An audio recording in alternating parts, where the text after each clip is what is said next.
কোনো মানুষ থাকার পরিবেশ নেই। দেখতে পাচ্ছেন আজ থেকে প্রায় না হলেও এটা 50 বছর আগের ঘর হবে।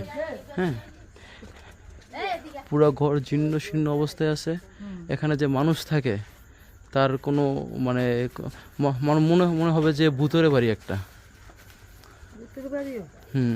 কি করে যে তারা থাকে আমার বোধগম্য হচ্ছে না। এই এলাকায় কি কোনো মানুষ নাই, কোনো বা নেতাকর্মী নাই যে দেখে না এটা? আমি 2500 বাসীকে বলতে চাচ্ছি যে এই বাড়িটার দিকে একটু তাকান। এটা হচ্ছে কি খাক্কান্দা? কোথায় এটা? খাক্কান্দা কই?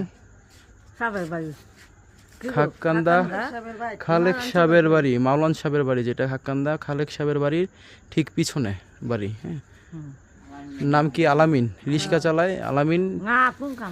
আলামিন আর ওনার নাম কি? সাজদা। হ্যাঁ, সাজদা বেগম। ওনাদের প্রতিবেশী হচ্ছে ওনারা। হ্যাঁ, আচ্ছা, ওনারা এখানে কতদিন ধরে থাকছে? না, এইরকম জীর্ণ শীর্ণ অবস্থায় বাড়ি কত বছর ধরে?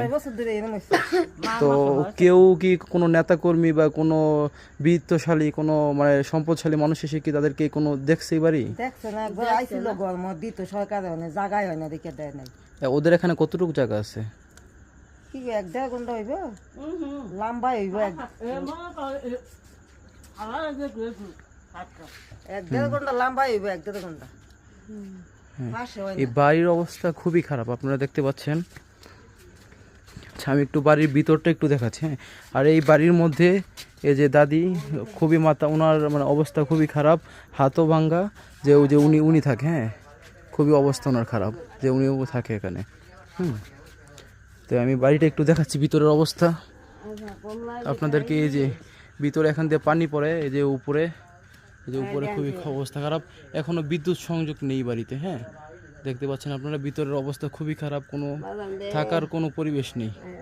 আচ্ছা, আপনি বলেন। হ্যাঁ, আপনার একটা ঘর তুলে দিলে কি আপনার জন্য ভালো হতো? হ্যাঁ, ভালো আছে। ভালো হইব। আচ্ছা, এই যে ভাঙা ঘরে পাক্কা কিনলে পরে তামান ঘরে পরে খুব কষ্ট হয়, তাই না? যে কষ্ট পাইতেছে এই ঘরটা, এই ঘরটা এই যে এই ঘরের অবস্থা আপনারা দেখতে পাচ্ছেন, মানে ওইটা হচ্ছে ওনার ছেলের ঘর। খুবই খারাপ অবস্থা আপনারা দেখতে পাচ্ছেন। আমি 2500 বাসীর দৃষ্টি আকর্ষণ করছি, 2500 বাসীর বিত্তশালী যারা আছেন তাদের দৃষ্টি আকর্ষণ করছি, নেতাকর্মীদের দৃষ্টি আকর্ষণ করছি। আপনারা একটু 2500 খাক্কান্দা গ্রামটায় আসেন। এটা হচ্ছে সাবের বাড়ির পিছনে, ঠিক খাক্কান্দা ইদিস খালেক সাহেবের বাড়ির পিছনে, ঠিক এটা। হ্যাঁ, 2500। আপনাদের পাড়ার নাম নাকি? এটা হচ্ছে দশানি পাড়া। হ্যাঁ, দশানি পাড়া।